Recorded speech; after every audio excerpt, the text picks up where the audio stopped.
Hi and welcome to Mancave Projects. So in this video I'm going to show you how to do internal and external mitres on skirting boards just using hand tools.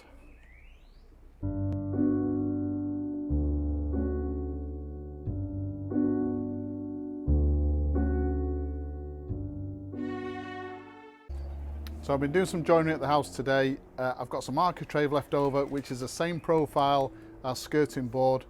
I've got a wooden form which I've used to practice flooring, that type of thing, so we're going to use that. So as I said, I want to show you how to do internal and external mitres. The internal mitre we're going to be doing scribing. You can do just a standard mitre joint if you want, but I normally do scribing. So I'm going to show you all that, but as well as that, I'm going to show you how to do perfectly straight cuts using a handsaw. Just the techniques that I think, well, I used to use when I first started doing joinery. I want to show you those as well. Right, so tools we're going to use for today, we've got our piece of architrave which we're going to simulate the skirting board with. Got some sandpaper, a plastic tube, I think this is about 10 or 12 mil, I'll show you what that's for in a bit. A couple of small clamps, 2 speed squares, one of them. The cheap Chinese ones have got this large triangle cut out, that's really important, so we've got 2 of those. Angle finder, coping saw, a pencil and a handsaw. And this is the form that we're going to use, and obviously it's got an internal and external corner. Right, so our first piece of skirting, I've cut this already, and that's just a straight cut. So we don't really do anything with this other than cut it to length. Okay, so the second piece, which goes in here, we want to cut a 45-degree angle on that so that we can cut out the profile. 45 also allows this piece to, or this section of the profile to obviously extend further, so it goes into this recess. But cutting at 45 means that we can bring the coping saw into this and actually cut out the profile. I've already got a 45 on this length of piece of wood that we're using, so I'm not going to waste that, but on this spare piece I'll show you how to cut a 45-degree angle accurately using a handsaw. So I'm just going to demonstrate this 45 cut on this scrap piece of wood. So this would be our second piece that goes in on the form. Because we're using a handsaw and a handsaw teeth face forward, which means that this actually cuts on the push stroke. So all of the breakout, all of the splinters will be on this side of the wood. So we always keep the finished side, the side that we're going to see, towards us, and then, as I say, all the splinters will actually be at the back.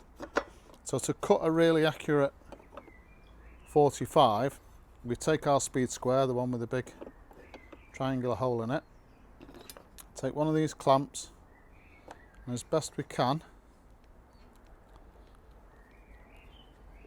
we just want to clamp that speed square in place.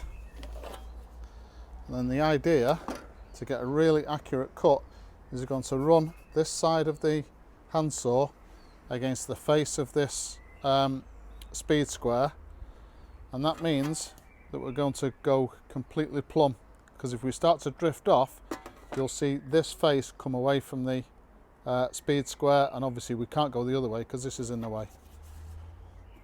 So we start by drawing the saw back a couple of times, and then we're just concentrating. You're not going to be able to see that from the camera, but I'm just concentrating on that face touching this speed square all of the time.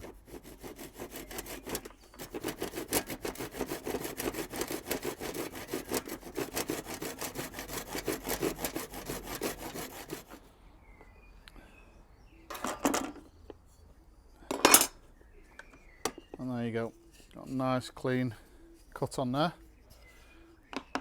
Right, so this is the cut that I didn't want to waste because I haven't got much of this architrave left. So what I want to do now is square this off and cut that down to this profile here. Then we're going to use the coping saw to cut out this profile, and then we're going to use the handsaw to cut this profile out, and we'll use the coping saw to cut this out. What I'm going to do is I'm going to back cut slightly, so instead of it being flush, the saw will actually go back a little bit so that it ensures that this profile touches the, I can show there, touches that length of skirting first, so that it looks completely flush. If we did it square, then there's a potential, if this wall is out, for actually the back of the skirting to touch this first, and then we'll obviously have a gap there. So back cutting is definitely the way to do this.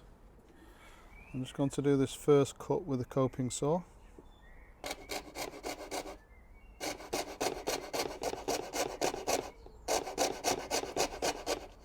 Like that.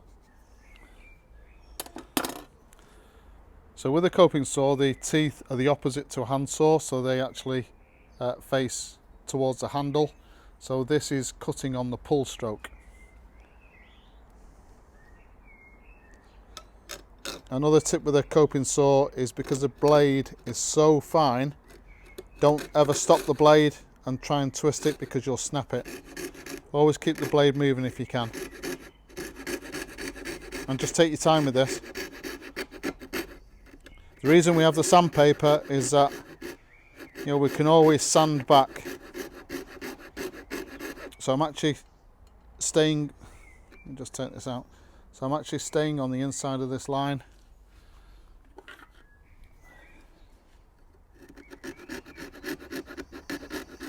And again, I'm just angling the blade back to do a back cut.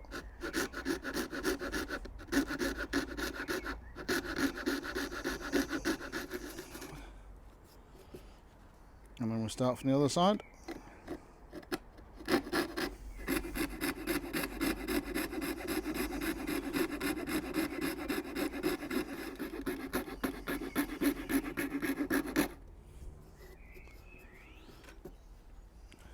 I just want to come in to the bottom part of the V.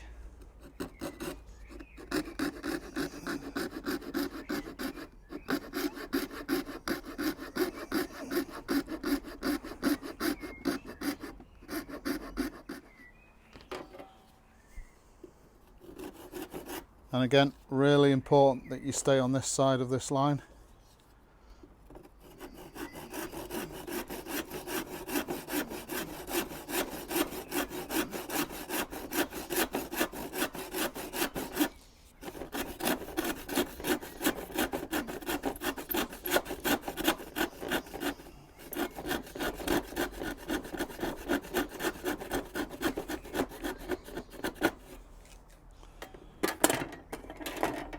Just finish that off with a coping saw.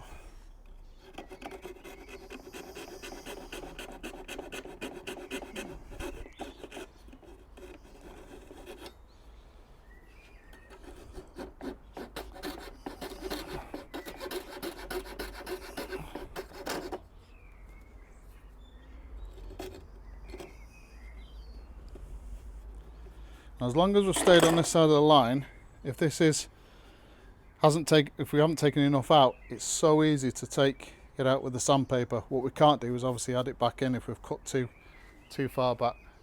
Right, so let's have a look what we've got.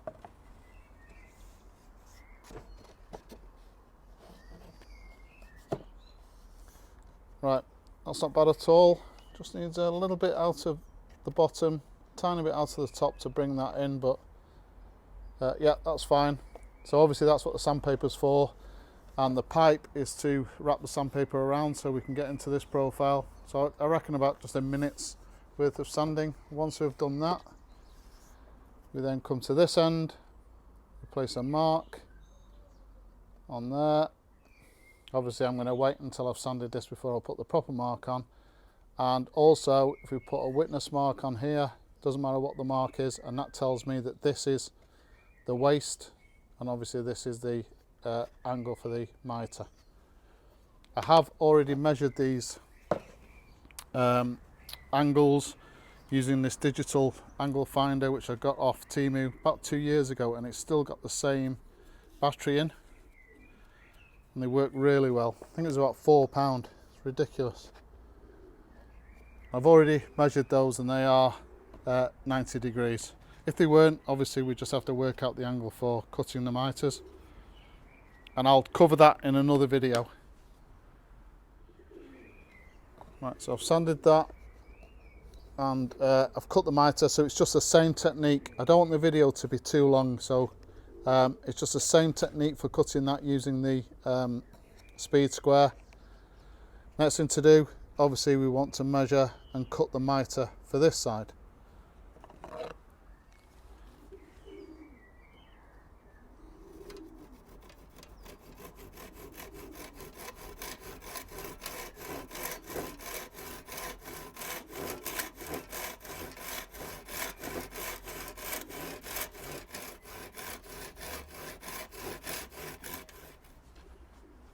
Right, so let's have a look at that. Next thing we want to do is to cut this to size. I'll show you how to accurately cut a straight cut as well. This is slightly big, so all I'm going to do is get a piece of sandpaper on a block and just take a little bit off that. It's only about 1/2 mil too big. Right, so let me show you how to accurately cut both on the 90 and also plumb as well. And again, we'll use our two speed squares.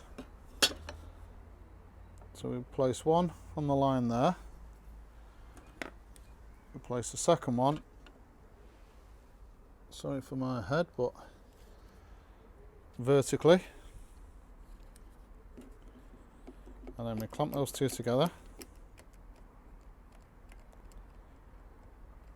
So now we keep the face of the saw against that, running along that, and we'll get it perfectly straight. The other thing I've got to do first, while we create a groove in there, is I'm just going to touch the side of the blade, because obviously this is quite flexible. Just going to touch the side of the blade until we get that groove.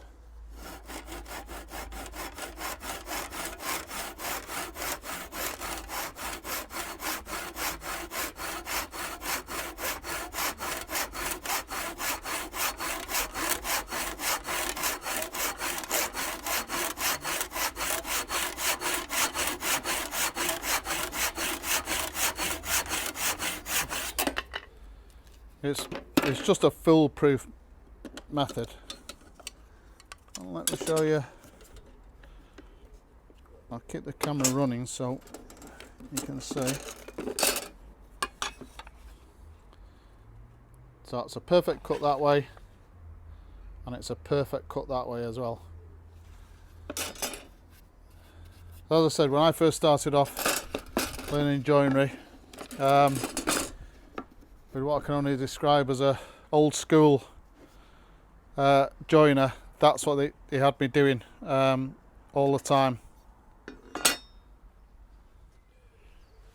Right, so let's get this assembled.